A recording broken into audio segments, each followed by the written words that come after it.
Hey, what's up, guys? My name is Brandon, and welcome to Audio Addiction. And we have with us I don't know what Joseph, whatever, and he's in. Well, he can name his band and what he does in the band. Yeah, Joey's fine too. Okay, cool. Wasn't sure.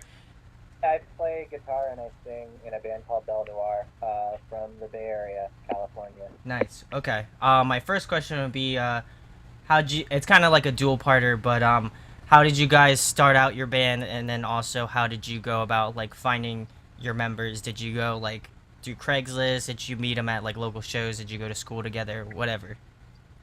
But all the above. Really? Um, Okay. Wow. um, I, I basically I was in a band in Colorado for a long time, and I decided to move home to the Bay Area. Um, so when I did that, I think at that time I swore I was just done with music. I'm like the grind, everything. I'm over this, and eventually the love of music and creativity just kicked me enough to like, all right, I'm not done yet. And um, and I ended up finding a band, an instrumental kind of post rock band that was looking to change direction. And those guys are the guys I'm still in the band with, just minus one guy.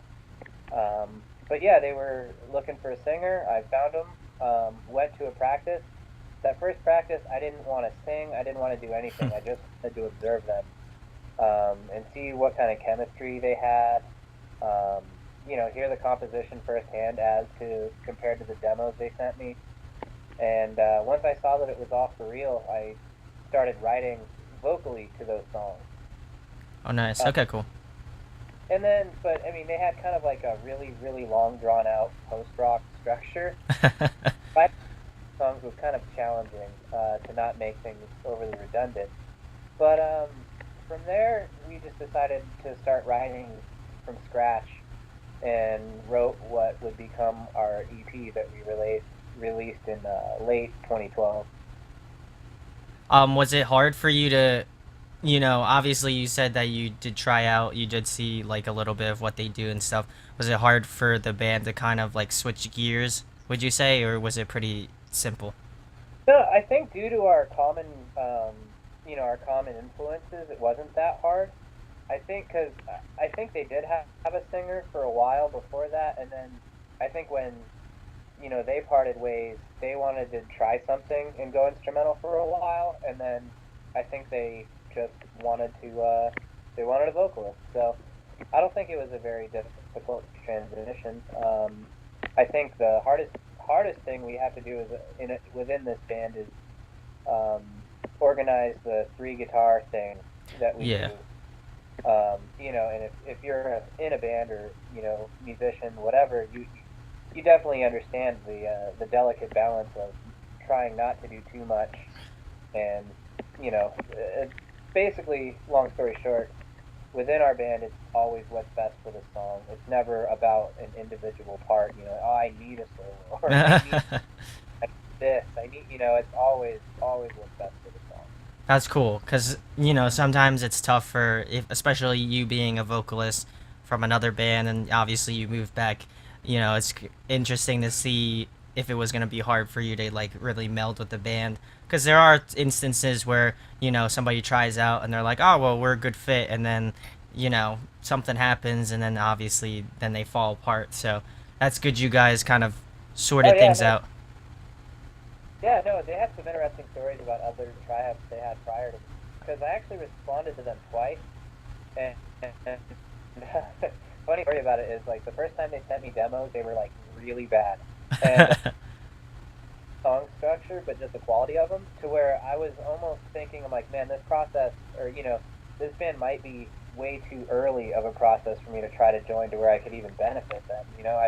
I wasn't sure, but then they basically re-recorded the demos and made them much higher quality, and then I was able to kind of hear what they were going for. And then it was probably about 4 or 5 months between the two, and it was funny. It was kind of like an awkward first email back and forth.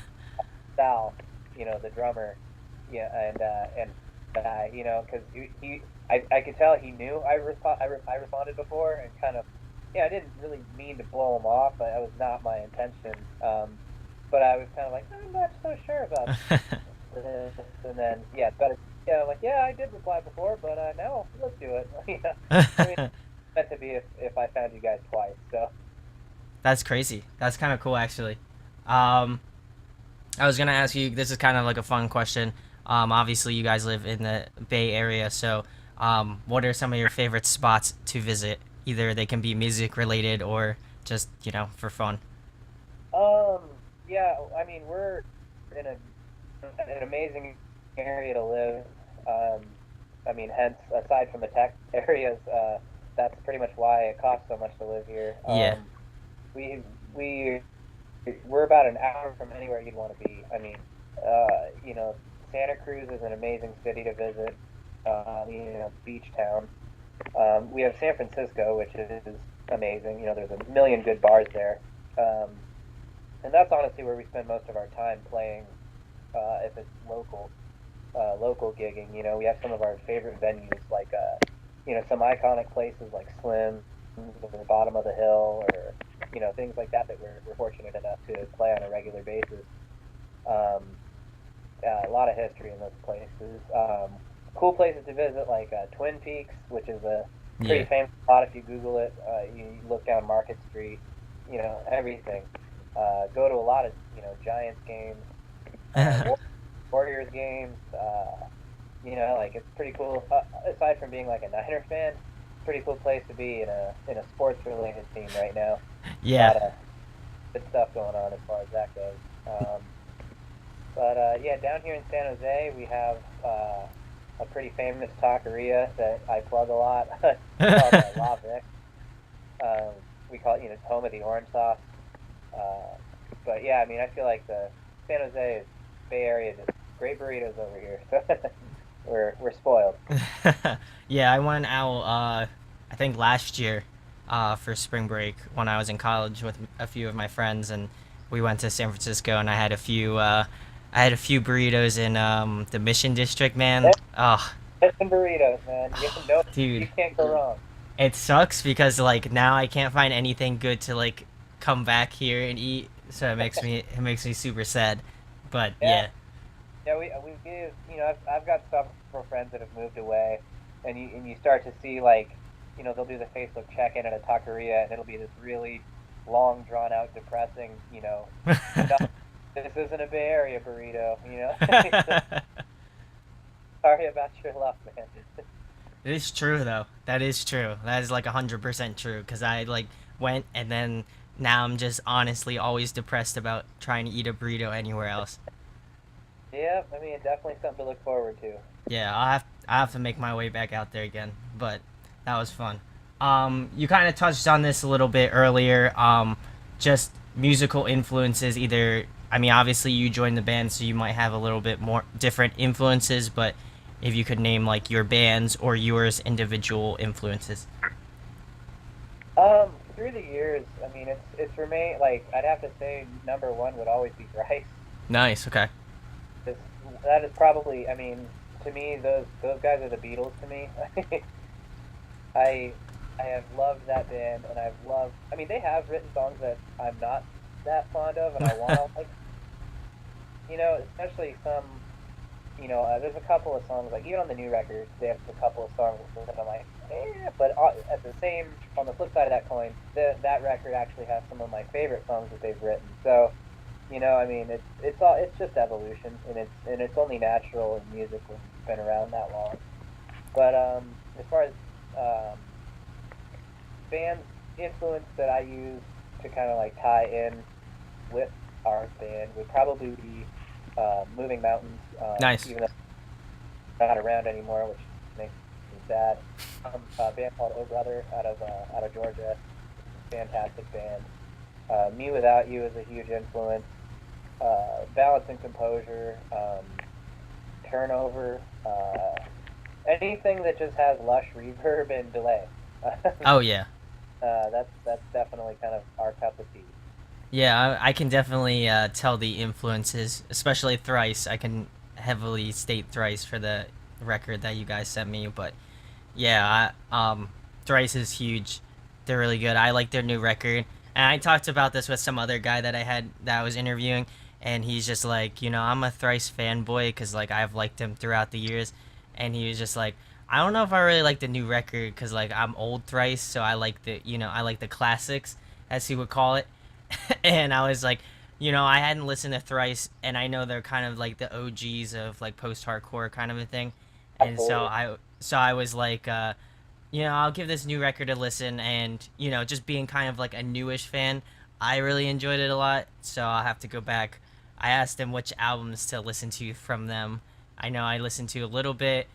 I'm trying to think of the last record I listened to him. Ursa Major, Ursa Minor was like the last one that I listened to. Ah, you got to go to Visu. Okay. Visu is my all time favorite record of theirs. I actually have the Alchemy Index Nice. logo tattooed on my arm. Um, that is definitely just a but Visu's probably my favorite Thrice record, and I feel like this recent record is probably my favorite thing they've released since.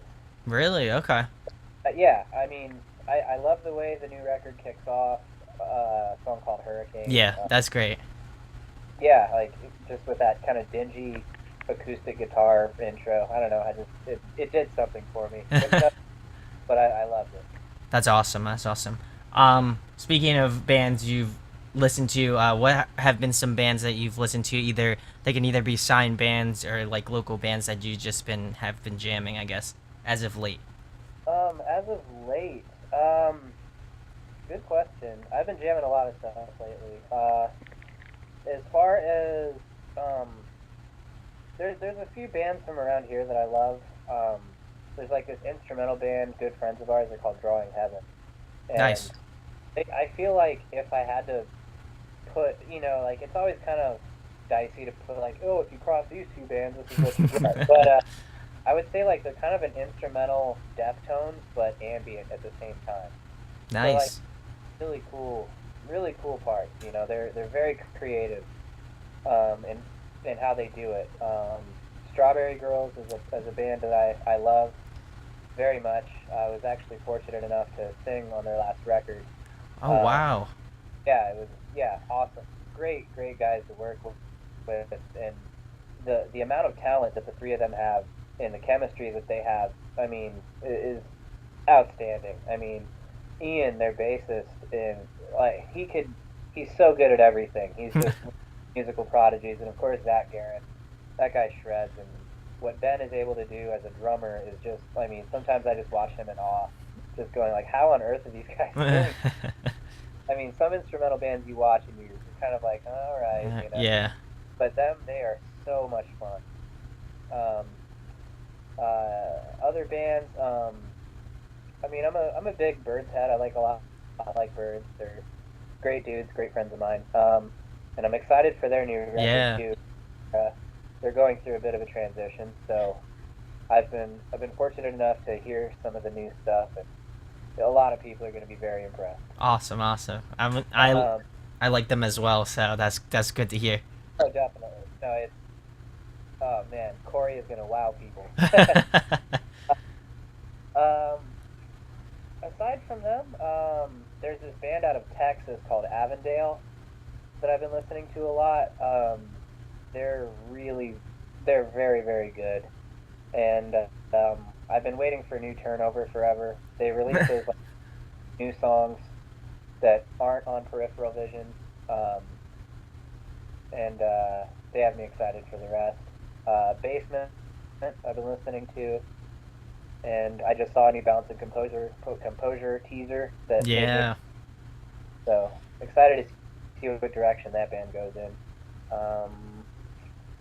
Aside from that, I don't know. Shoot, what's that guy's name? Bryson Tiller, Olivia, uh, Beach House. Yeah, pretty much. I don't know. I use a lot of Discover on Spotify. So That's how most of us find like new stuff, or I'll be like YouTubing and I'll be like, oh, I like this band or whatever. It's kind of crazy. Or they'll do like that Facebook suggestion thing and I'll just be like, oh, I'll check it out, whatever. and Oh, then I wound up liking it, so it's kind of cool. Um, yeah. but the Strawberry Girls thing is they're great, man, dude. I'm super excited. I didn't know you were on their. Were you on their last record? Yeah. I sang on a song called Gospel. Oh, I thought I recognized you because I was like, I was trying to figure out like when I was listening to the album, I was just like, this guy's voice sounds super familiar. I couldn't figure it out. Now I know. Now Yeah. you've No, it's kind of an interesting story how that came together. I mean, we talked about it a bunch prior, just because we're semi close, yeah, in geographically.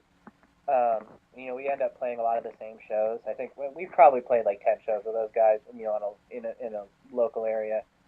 Um, and we'd been talking about doing it forever. And they, Ben and Strawberry Girls, they run their own recording studio. They do a bunch of It's called Spirit Vision. yeah, Spirit Vision, yeah.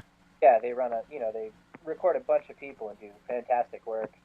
And there's also a little venue there in Carmel kind of run. Anyways, long story short, my friends are in town playing a show with them on tour, and so I just came out, and then Ben was basically like, "Hey, you want to start laying stuff down?"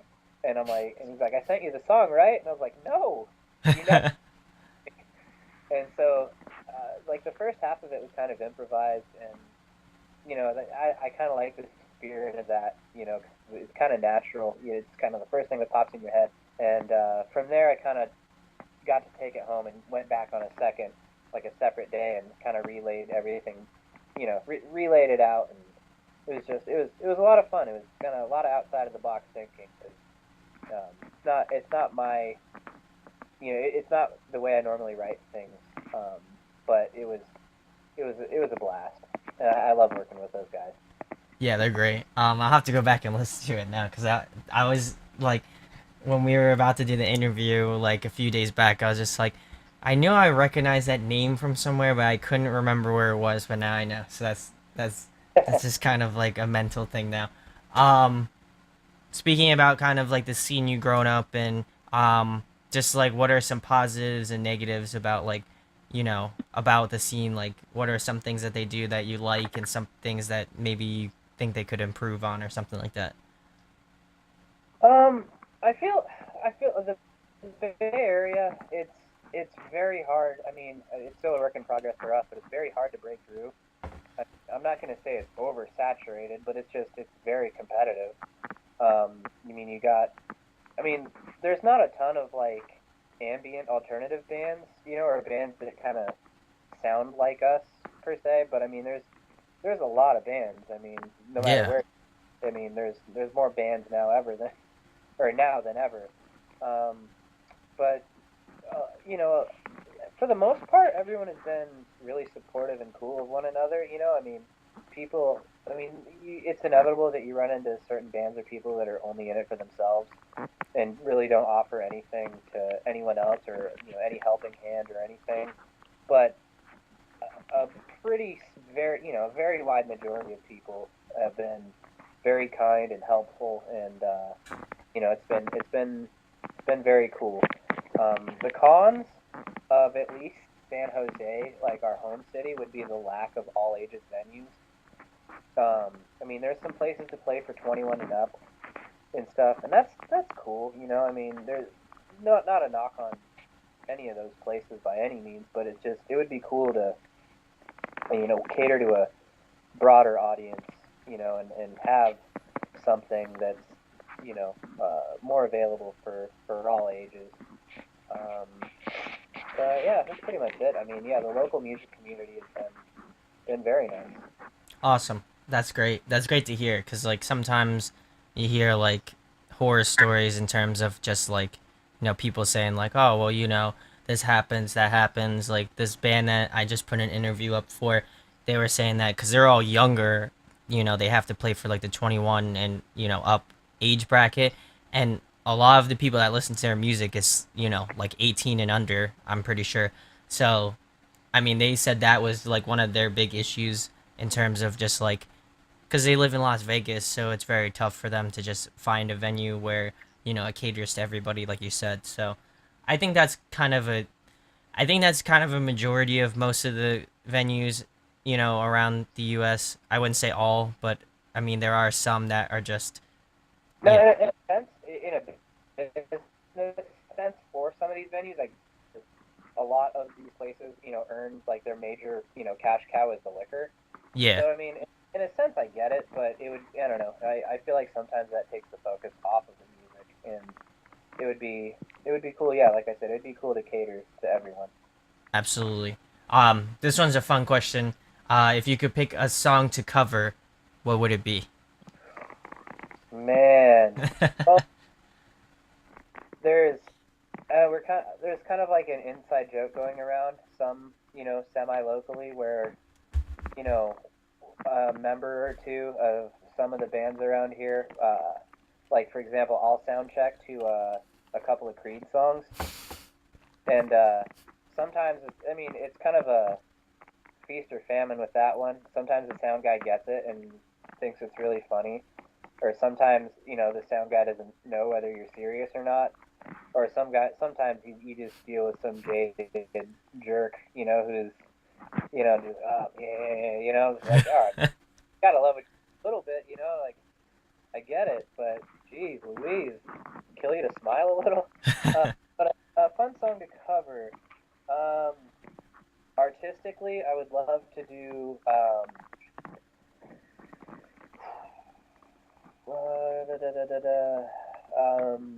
Stand and Feel Your Worth by Thrice.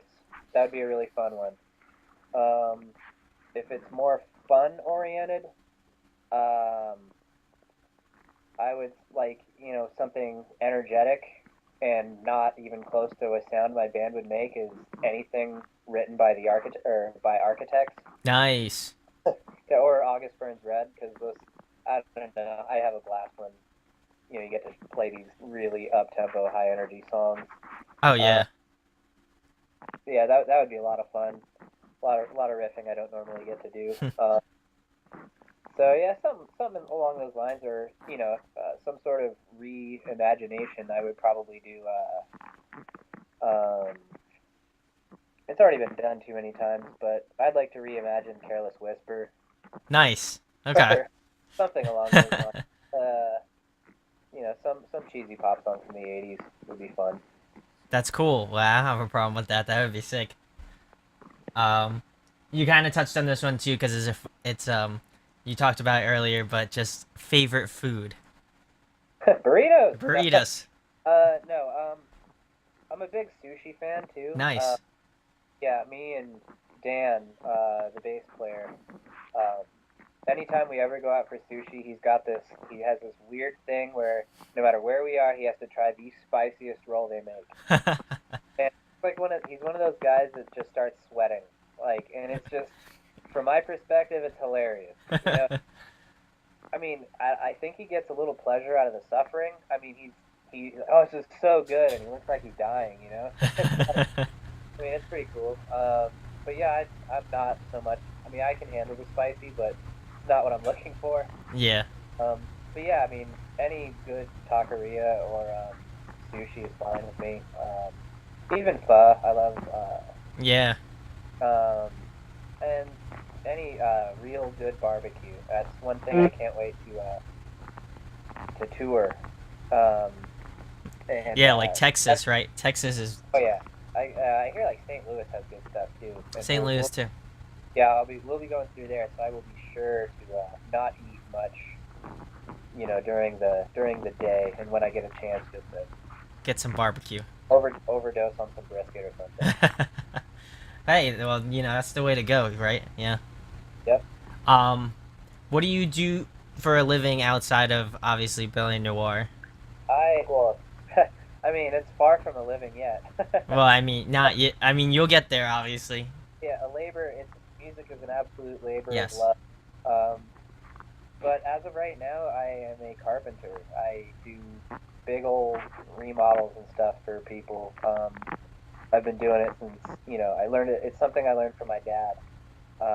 And he basically, I've been working my way to basically being fully licensed to where I can tour as necessary. I can do what I need to as necessary and not be bound by, how much PTO I have and stuff like that. You know, you can run an operation that's a little more turnkey, meanwhile being on the road. So you know, it's just got to diversify them both. Yeah. Yeah, yeah, carpenter is something I've devoted a long time to. Nice. That's cool. That one's probably the most interesting one that I've had as of late. So you might have the cake on that one for now. Um, but speaking about jobs, if you could have a dream job outside of music, what could it be, or what would it be? Oh, it would be. I mean, it's. I don't really do this for money yet, Okay. but definitely be guitar restoration and building. Nice. I mean, like, pretty much every guitar I've ever owned doesn't stay stock, and you know, a lot of my good gearhead friends are. You know, we get to we get really in depth. You know, with one another and start you know talking about how we do things. I mean, I remember I used to have some pretty metal guitars. Like I used to have an Explorer. Oh Uh, wow.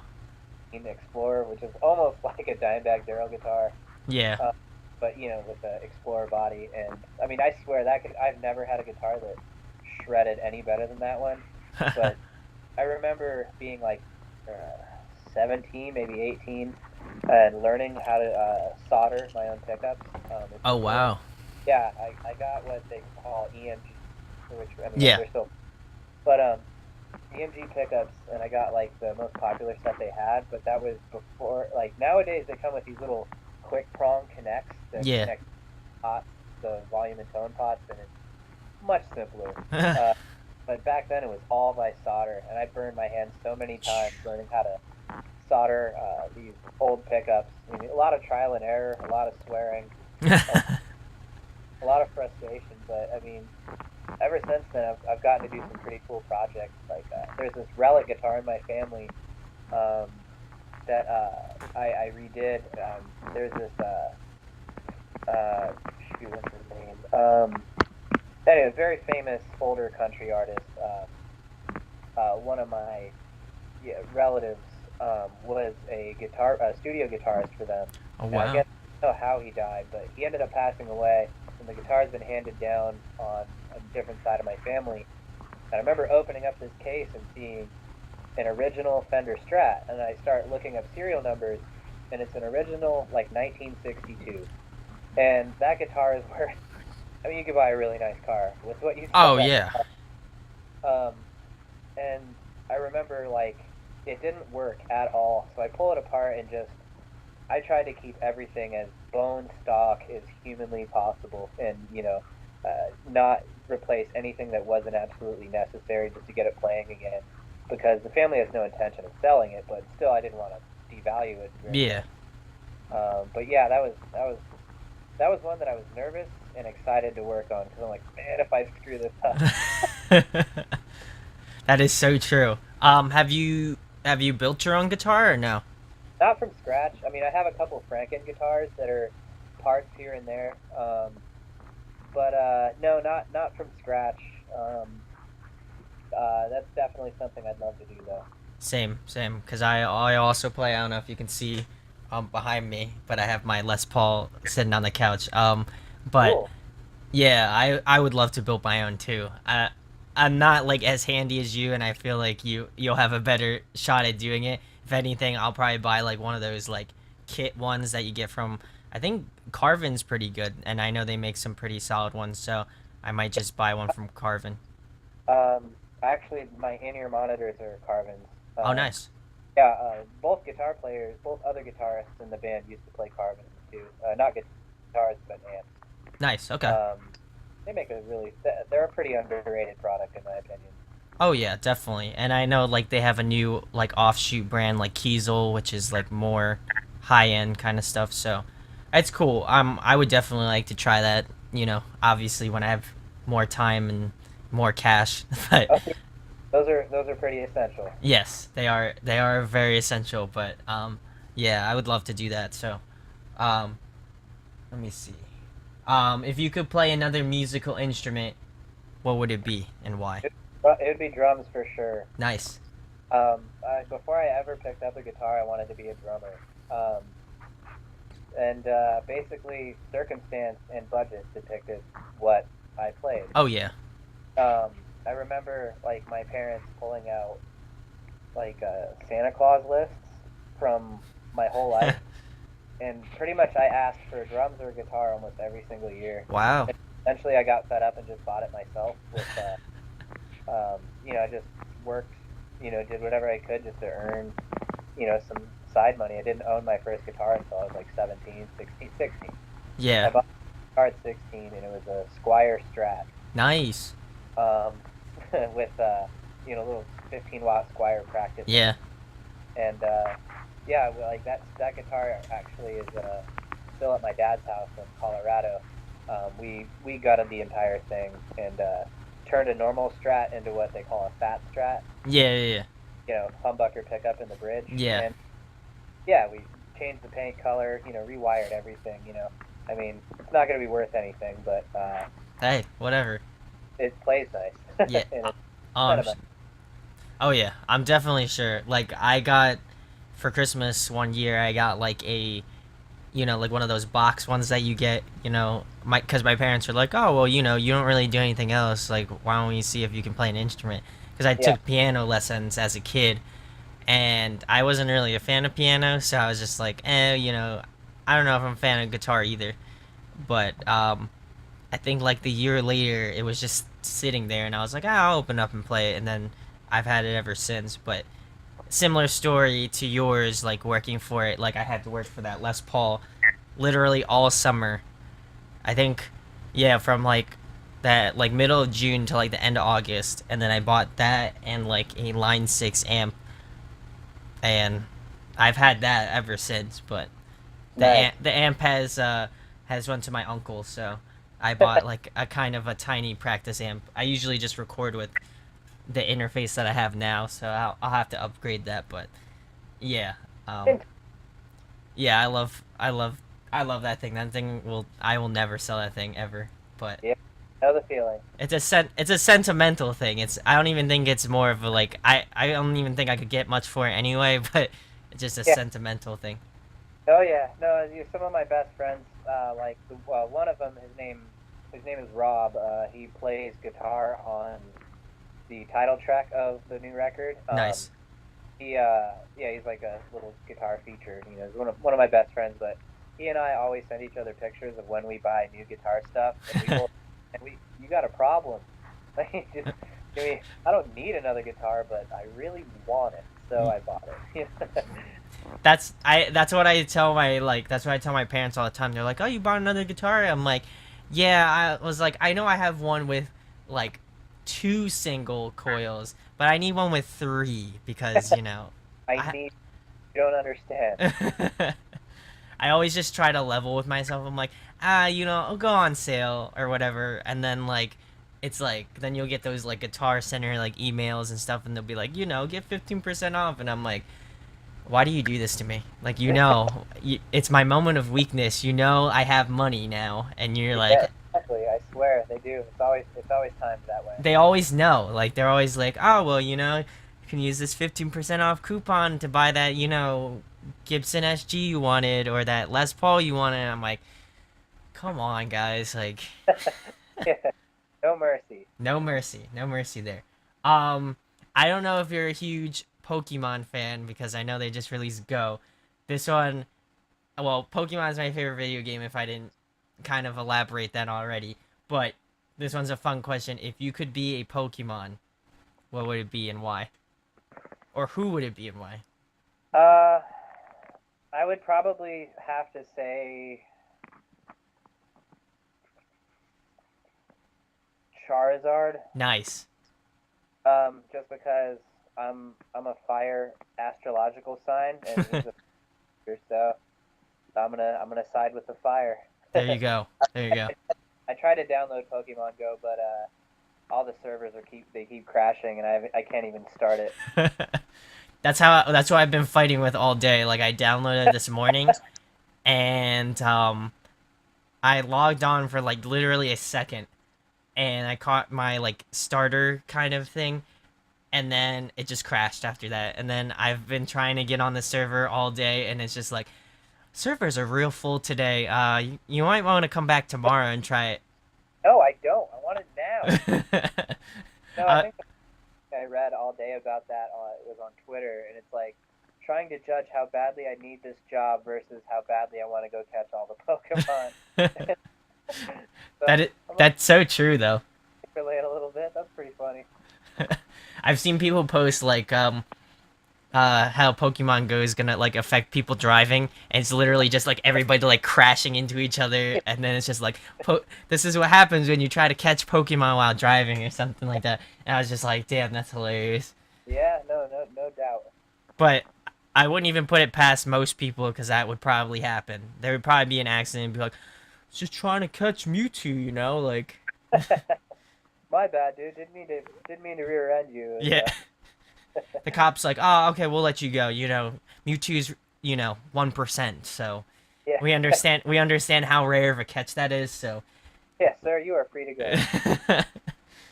oh, but yeah, so yeah, I've been fighting with that all day. But besides doing the interview, obviously, um, getting back to your band, what has been your most memorable moment? You don't have to name just one. I don't know why I put one. I always put one, but you can name however many you'd like. There's definitely a few. There's a few moments that stand out. One of them was when we were fortunate enough to play with a band called Armor for Sleep. Yeah, nice. Yeah, we played with them at this massive capacity venue, and it's one of these places where you show up to unload gear, and there's people there like, "Hey, all right, here to help you unload gear." I'm like, "Oh my, what is this?" And so yeah, I mean, you have like hospitality riders, and you tell them like what you want. So I'm like, all right, in our green room, we want a couple of 12 packs of beer, uh, some gummy bears or whatever. It's just like surreal. Similar story was last year on my birthday. We played Slims in San Francisco for the first time, and it was a similar thing. I mean, they didn't really have gear hands or anything, but it was massive venue, awesome green rooms, and they cook like this amazing meal for everybody, for all the bands and all the people helping or working the Yeah. show. And it was just it's pretty surreal. I'm like, so this is how it's supposed to be. So, that was definitely a cool one. We recently just played this festival called BFE out here in the Bay Area, and that's a pretty big one. The headliners were like the Offspring, uh, Nice. Fits and the Tantrums, Silver Sun Pickups. Um, the Story So Far played it. Yeah. Finish Ticket played it.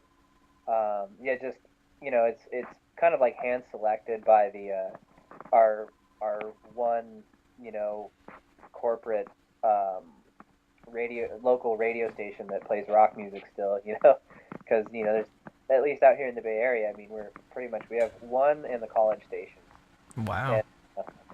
and yeah. So yeah, it was very cool to it's nothing you really tried to submit to. I mean, they truthfully hand select you, and to receive that email was very very exciting and very cool. Um, and another one would have to be currently, with just since we announced pre-orders for the record, seeing the pre-orders come in. Not only that, but like where they're from. Like we're getting a surprising reaction from like overseas, like Britain, Luxembourg, Nice. Sweden. It's just like we're kind of like, well, thanks, internet. Never been there, obviously. So it's a very very very cool feeling. And it's definitely appreciated. Is the pre-orders physical or are they? Yeah, we have our CDs, because yeah, we do physical CDs. Since we're a self-managed band, we aren't able to get the vinyls in time. They're going to be a few months behind because the production of those just they take forever. Oh yeah.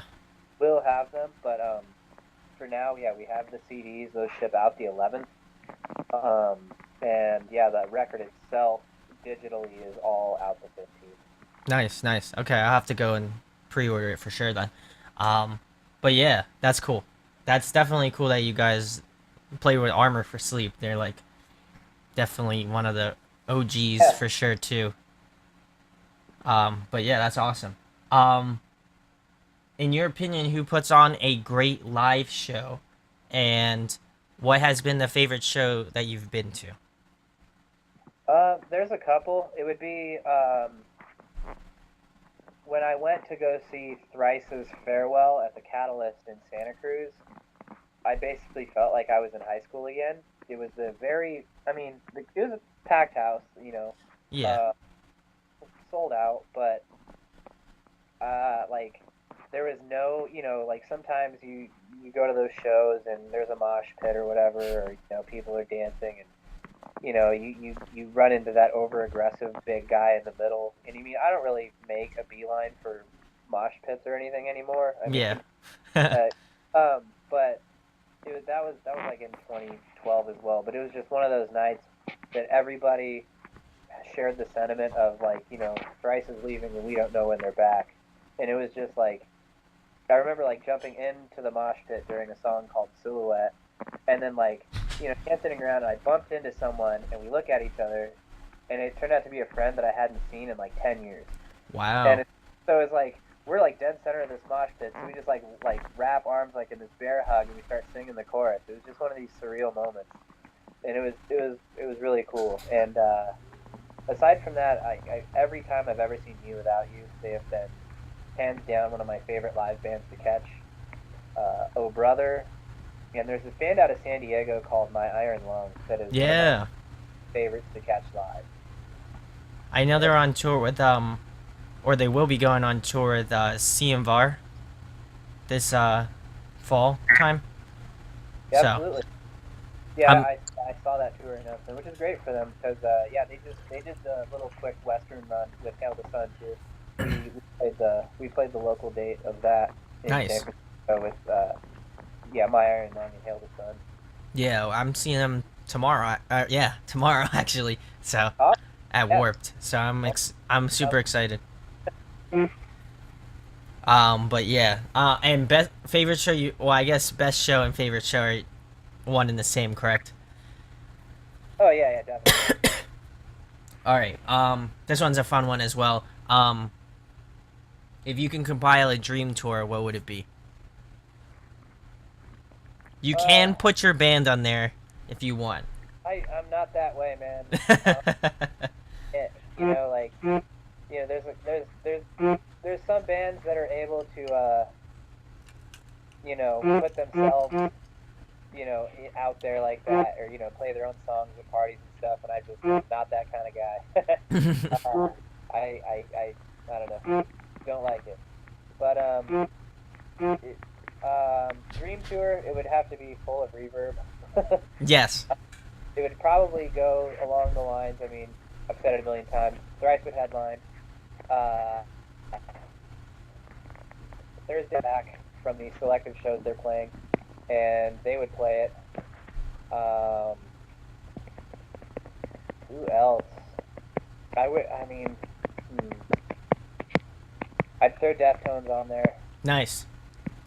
Uh, Moving Mountains, I'd push them back, and then Circus Survive. It'd be a massive tour. Let's just make a dream festival. But yeah, something along those lines. Nice. I actually like that lineup a lot. That one's a good one. Getting back to the fun questions. Favorite TV show and favorite movie. TV show, hands down, always gonna be Philadelphia. Um, I watch that show all the time. So that would definitely be my favorite show. Favorite movie? That's a tough one. It would be sci-fi. Would have to be Fifth Element. Nice. Um, Non-sci-fi would some Boondock Saints was one of my favorites. That one's a good one. Yeah, I mean, I just bought a ton of movies because our van has a DVD player and we have a Cool. lot of still, so I get to watch a ton of my favorite movies. So I don't know if you're a big dry humor fan. I'm a huge dry humor fan, but if you like Andy Samberg from SNL or Saturday Night Live, he did this like older indie movie called Hot Rod. oh, I haven't seen it yet, but I know what you're talking That about. one's like my one of my favorite movies of all time. It's just like I'll have to so, check. it's just like so dumb and stupid. So if you like that, if you like funny, dry humor, then I feel like you'll Yeah, dig that one at least. yeah, I'll have to check that out. Yeah, that one's fun. I don't know if you play much video games in your time, but favorite, I guess favorite video game. I am a big perennial sports gamer.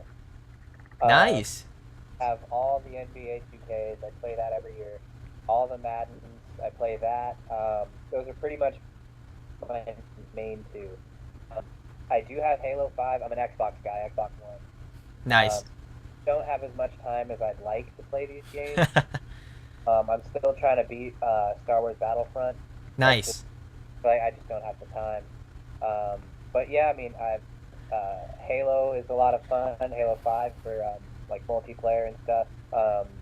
If I had more time, I'd probably go get whatever the recent Call of Duty is just to play that because I love online killing games. It's just fun to get a headset on and talk trash to a little kid. You know, that's fun to me. You know, I mean, that the same goes with trash talking on like NBA 2K. You know, I mean, 5 years ago I'd still choose the Warriors, and we're a very good team. You know, but we're on the rise, and you'd have someone on the end choosing the Celtics or the Heat. You know, all the Yeah. time back when they had the big three over there, and you get trash talked, and suddenly you're hanging in there, and they trash talk you some more, and then you take 5 point lead, and you ended up winning the game, and how silent they become. But I mean, not to say I'm great because I've been destroyed so Yeah. many times, so it's a lot of fun.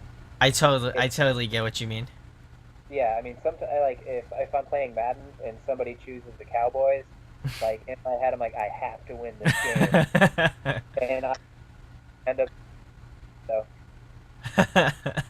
That's great. I feel like that's even here too, cause like um we're close to Philly, so like the Eagles and like the Giants, they are like Cowboys. Man, who likes the Cowboys? Like I feel like no one likes the Cowboys unless you live in Dallas, yeah. Texas. I feel that way too. Yet they're called America's team. I'm like, I didn't vote for that. That is bold.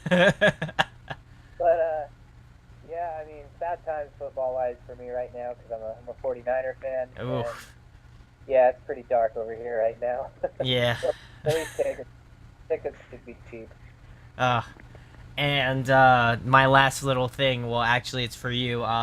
Just if you have any tours lined up, obviously you got new music that you're working on, as well as you have a album that's coming out, and just like either local events or whatever you'd like to talk about, pretty much. Yeah, we do have a tour coming up with Hail the Sun and Idola. We're heading out in less than 2 weeks now. Nice. We meet up with their route home from Warp Tour in Detroit, and we head, pretty much Midwest and work our way back home. The last date of that tour is in Las Vegas. Really, I mean, I'm excited for every day of that tour, but there's one in particular that I'm excited for, and it's the date in Colorado, because that's Hometown. home. Yep, that's second home for me, and we end up, funny that we're actually playing my old home venue at Oh wow. like my old band. We didn't know it at the time, but we played our last show in that venue, and we were opening the show for Emery. Wow. And yeah, it was killer night, killer show, and we had no idea it was our last show at the time. Um, but yeah, it turned out being our last show ever. So it's gonna be really cool to go back there and play that room again. With family coming out, a lot of good friends I haven't gotten to see in a while. So really excited for that night. That's awesome. That's awesome. And then, like I said, they have a new album. If you want to talk about that, I mean, not a new album, but obviously an album coming out. Yeah, yeah, no, it's something that's taken about the most non-conventional turns a record can take, with some personal issues, scheduling issues, stuff like that arose that just made this process really drag on. And there's some moments that myself and the others as well that you have questioning your desire to keep pushing. Sometimes you're wondering, like, is it worth it? Is this ever going to come out? I mean, I know I'm not alone when I was feeling that way. But I'm really glad we stuck it out, and I'm glad this record's gonna see the light of day. Oh, absolutely. It's a brilliant record, guys. You should check it out for sure when it comes out. We will definitely make sure to make a post about that, and especially your band. And I'd like to thank you, Joey, for being on. I really appreciate it, man. I appreciate Thanks. you taking the time out. I will make sure to link their bands where you can find them. Facebook. I'm sure you have Twitter. Pretty much everything. So I'll make Yep. sure to link that. And also make sure you subscribe to us and to them on their YouTube page for all the latest things. And just make sure to like this video. It really helps out our channel a lot. And talk to you guys later. See you later, guys.